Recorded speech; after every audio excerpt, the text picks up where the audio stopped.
Okay, so finally the time has come. We've been playing Contra games for the past year or more by now, including every officially released game in the US. So I think it's safe to say that we have enough experience to finally do some Contra top 10 lists. Today's list is the top 10 Contra games. This will be official releases only, and you won't see any hacks in here.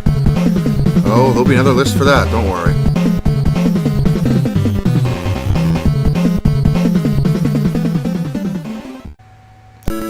Number 10. Starting off this list is the first Contra handheld game. This is Operation C on the Nintendo Game Boy, released in 1991, also called Probotector in Power Regions. This game is more than just a simple port of Contra and Super C for NES. It is its own original game, including 5 new levels, consisting of the standard 2D side-scrolling actions, as well as the overhead 3D view, similar to Super C. Each level has new bosses, including a very difficult final boss, which I won't spoil here in case you haven't seen it yet. Operation C was also the first game to introduce rapid fire being standard, therefore making the machine gun irrelevant and removing it from the game. Also, it's the first Contra game to introduce the homing gun, which has now since then been a staple gun in the Contra franchise. The graphics are impressive for an older game on the Game Boy, and the controls are pretty responsive. So, like the rest of the games on this list, if you haven't tried it yet, I would obviously recommend it.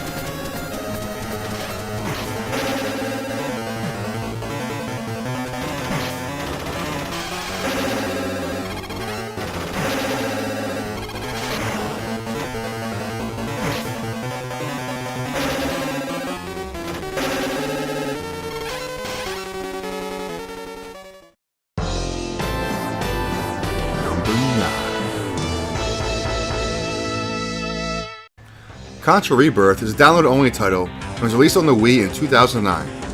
It was part of a trilogy of Konami Rebirth games alongside of Gradius Rebirth and Contra the Adventure Rebirth. These games were developed by an outside company called M2 rather than Konami themselves. But hey, at least they made the effort to have a Contra game return. This was the first Contra game on a Nintendo console in 17 years. So, about the game itself. It's a download-only title and was pretty cheap to purchase, so we didn't expect the world here. The game consists of 5 levels. Each stage is unique and well-themed. The game is fun, I can tell you that much, especially with 2-player co-op support.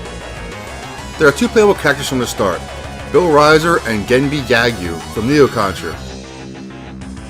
Also, you can unlock 2 more playable characters, Brownie the Android and Pliskin the Lizard Guy. To do this, you have to beat the game on easy or normal respectively. Some of these stages are just insane. One of our favorites is the level with the mechanical llamas. The whole game is just over-the-top action, and it's fun to see Contra return and be faithful to the originals. This game is tough though in higher difficulties. But if you manage to beat the game on normal or higher difficulty, we get a secret true final boss and ending.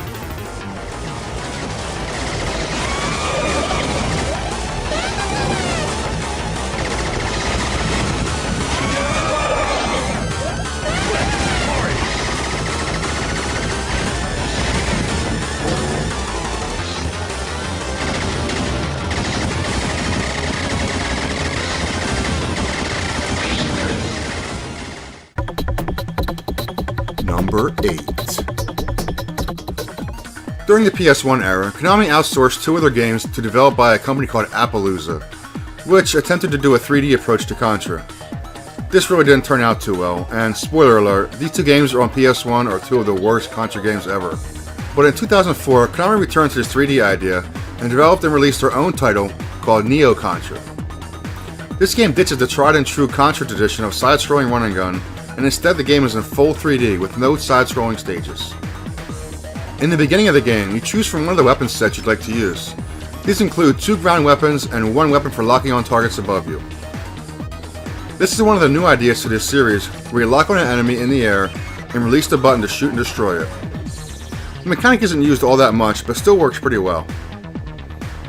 This game has 2 playable characters, Bill Riser, and new to this series is the Genbi Yagyu, who we mentioned briefly in Contra Rebirth.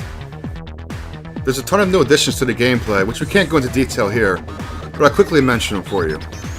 There are 4 stages to choose from in the beginning, which you can play in any order you like. At the end of each stage, you're given a grade for how well you did. This is important because the game has a total of 7 stages, After the first 4 stages, you can play the 5th stage with any grade. But if you want to see the 6th and 7th stage, you need to have an overall A or S ranking. And to see the true ending of the game, you need to complete the entire game with an overall S ranking. So as you can see, there are a few hidden levels and also multiple endings based on score and what level you made it to. Overall, the game is great. It has over-the-top humor and ridiculous situations. It seems to be self-aware and just had a good time overall. Also, the bosses in this game are so creative and detailed.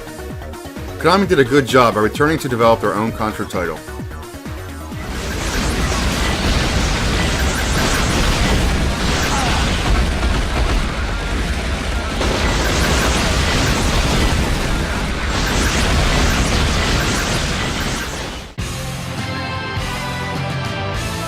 Number 7.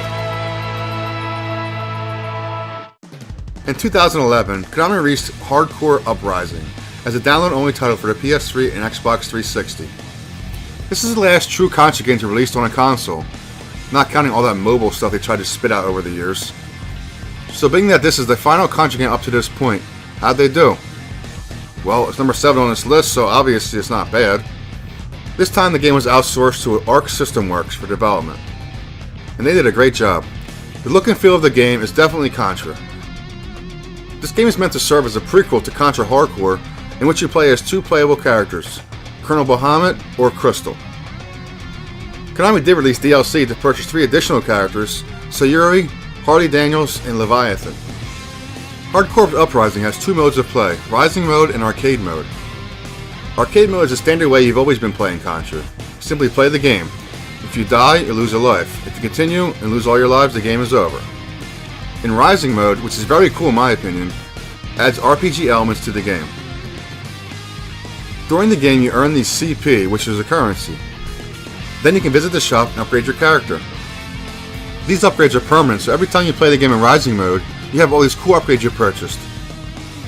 This includes a ton of things, such as a life bar, making it not one-hit kill, upgraded weapons, and these new things called chips, which allow you to do a number of cool new moves such as double jump, dashing, and even dashing in the air. Rising Mode is definitely easier than Arcade Mode. Arcade Mode is a serious challenge because this game is not easy. There are a total of 8 levels in this game and are filled to the brim with bosses as you'd expect. There's a lot of interesting levels such as the one here where it takes place on top of a train, or this stage here which you're riding on hoverboards and then eventually flying and fighting the boss. A lot of care and effort was put into this game and it definitely shows.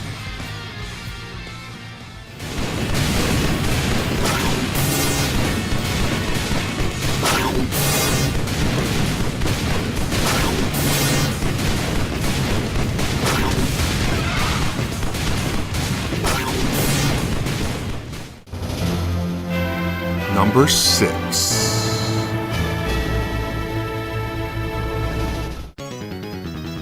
So we've seen how Operation C could prove you can make a good mobile game. Well, in 2007, for the 20th anniversary, Konami succeeded in making another great handheld Contra game. This one is Contra 4 for the DS, also called Dual Spirits in Japan.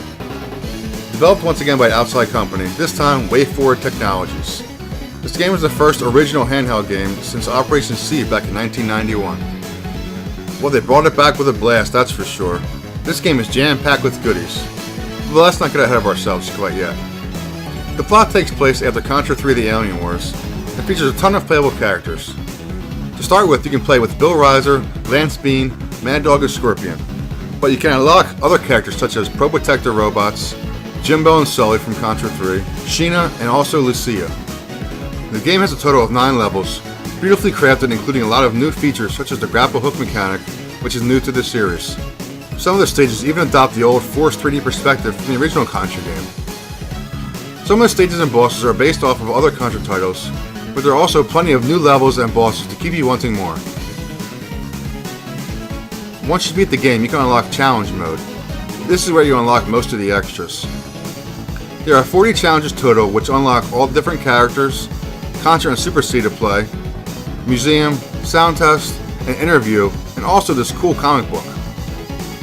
Definitely adds some replayability to the game. It's fun doing all these challenges under whatever guidelines they give you. In all, Contra 4 is an amazing return to the series, and plays very well utilizing both of the screens acting as one larger screen on the DS.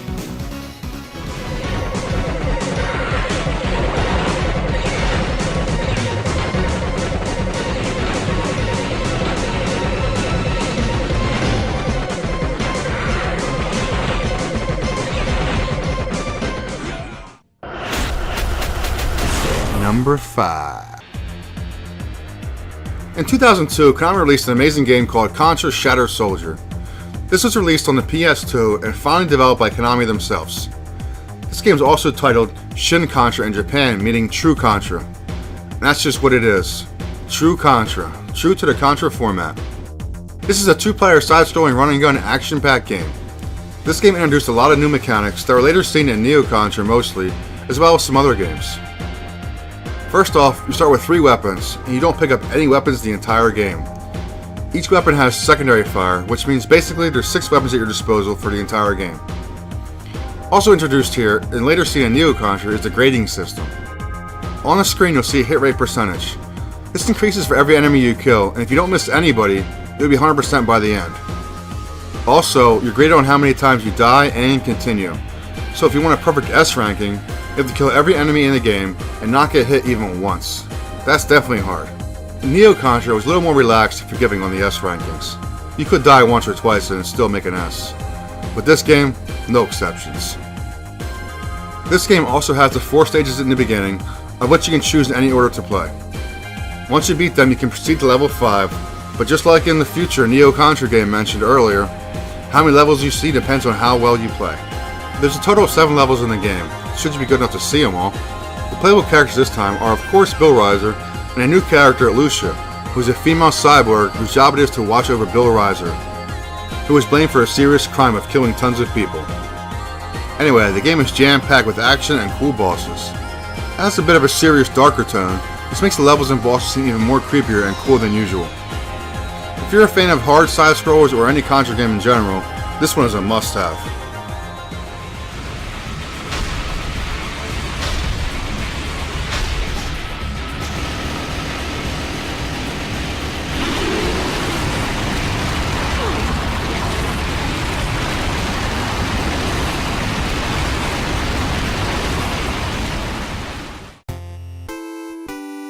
Number 4. The original Contra game, where it all started. Contra was first released in the arcades in 1987, and a very good one at that, with great graphics and sound. It was later ported to numerous systems including MSX2, Amstrad CPC, Commodore 64, ZX Spectrum, MS-DOS, Technicolor computer, and of course, Nintendo NES. The NES is arguably, and in my opinion, the best port of the original Contra game, and number 4 on this list. The game is amazing, responsive controls, great graphics for the NES title, and hella fun to play. Also has 2-player co-op, which is of course the most fun way to play Contra. The game was lengthened from the original arcade version from 5 levels now to 8 levels. Levels 2 and 4 were designed to have the pseudo 3D effect, as if you were traveling toward the back of the screen. It worked well and the levels are pretty fun. The main portion of the game is still of course the run and gun side-scrolling action. Contra is said to be a very hard game, but don't worry because there's the infamous Konami code, which will give you 30 lives. Up, up, down, down, left, right, BA start. That's the code. Hopefully with this code you'll see all the levels and stage bosses, including the final boss, the Heart.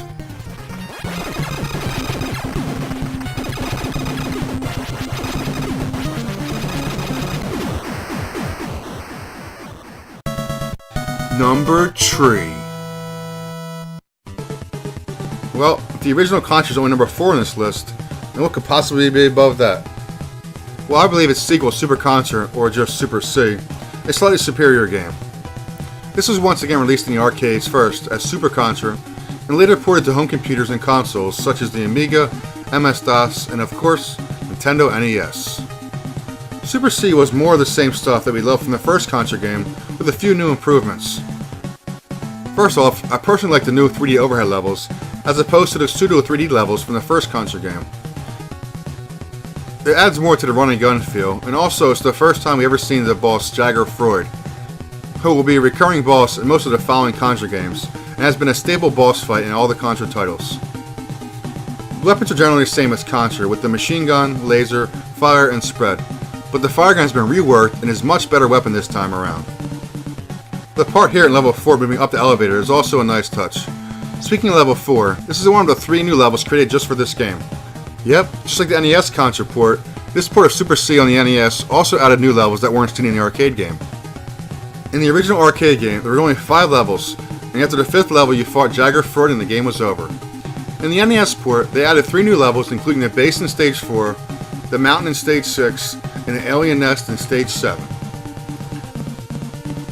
The final level of this game is level 8, which does appear in the arcade game, but much different.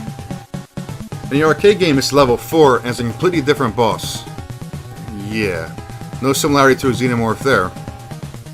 But in the NES game, this is the last level and has an all-new boss to the series called Kim Ko, who will also be returning in many Contra games to come as a staple boss. The boss fight is arguably kind of weak for a Contra game, and is nowhere as intense or satisfying as the hard boss from the original Contra game. But besides that, it's not a bad game.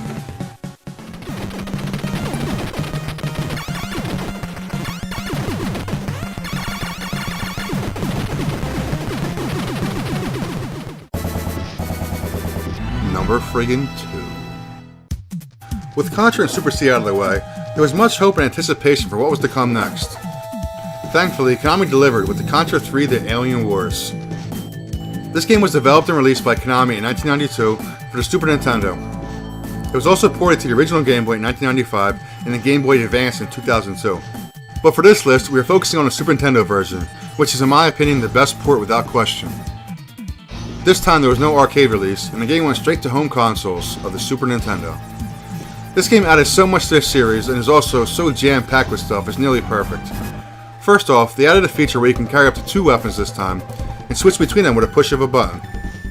This game also brought back the homing gun from Operation C, added a new crush weapon which is a powerful weapon, and also once again reworked the fire gun into this awesome solid stream of flames.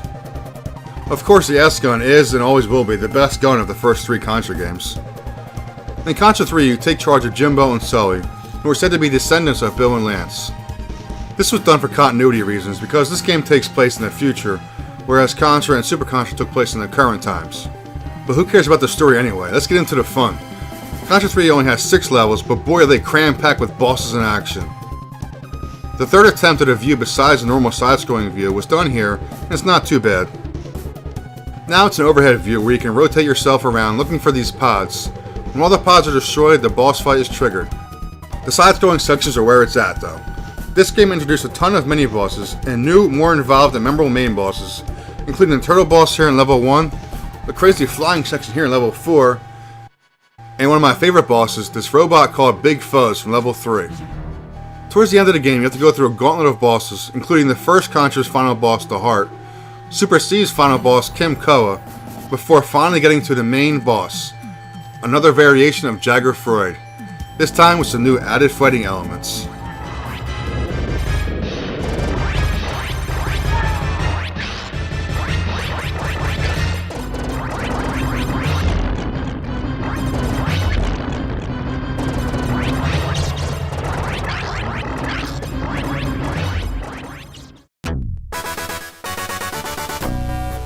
Number 1.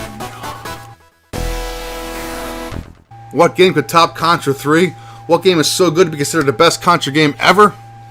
Well, if you're already a Contra fan, you probably noticed it wasn't on the list yet. And that game, my friends, is Contra Hardcore.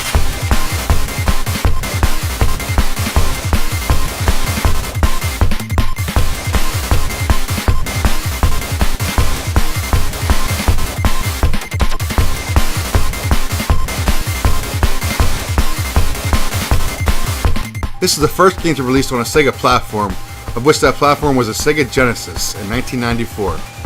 If you want way over the top action, insane difficulty, and non-stop bosses, this is the game for you. This is beginning to end insanity, and it doesn't let up at any point. To start off, there are 4 playable characters in this game. Ray Powered, Sheena Atrosny, Brownie the Robot, and Brad Fang, the frickin' cyborg wolf with a machine gun for an arm. Each of these 4 characters has their own weapon set, and other differences such as sprite size and slide distance. Most notable is Brownie, who has a double jump and can also glide down on his little jetpack. The weapons work in a unique way in this game as well. The pods come by and shoot them down like you do in traditional Contra games, but instead of dropping specific weapons, they drop letters, and those letters give you different weapons depending on which character you're playing with. The controls are once again spot on and accurate, leaving no fault but your own, which is good because this game is extremely fast paced and difficult. Did I mention it's action packed? I mean, there are multiple bosses in every level. Some levels are basically nothing but walking from boss to a whole level. The creativity here with the visuals once again is amazing. I particularly like these little guys who they can run with you on them, then turn into motorcycles, and then turn into even jet skis. They're pretty cool. There's a section here in stage 2 where the 3D effects are great as you run towards the front of the screen fighting Dead-Eye Joe. The main attraction to this game, of course, is the replayability. There are branching paths in the game in which you must choose which way to go. Depending on the path you take, the outcome will be different. You'll see different levels, different bosses, and even multiple endings, including a secret arena battle here in level 3. For the crazy bosses, unique characters, and branching paths, we're giving Contra Hardcore the #1 spot of best Contra game ever.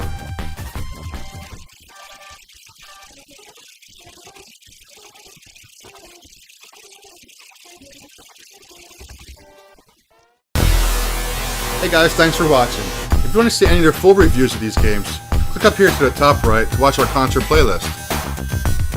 If you want to see a video pertaining to the game at #1 spot, click down here in the bottom right. Thanks again for watching. Have a great day.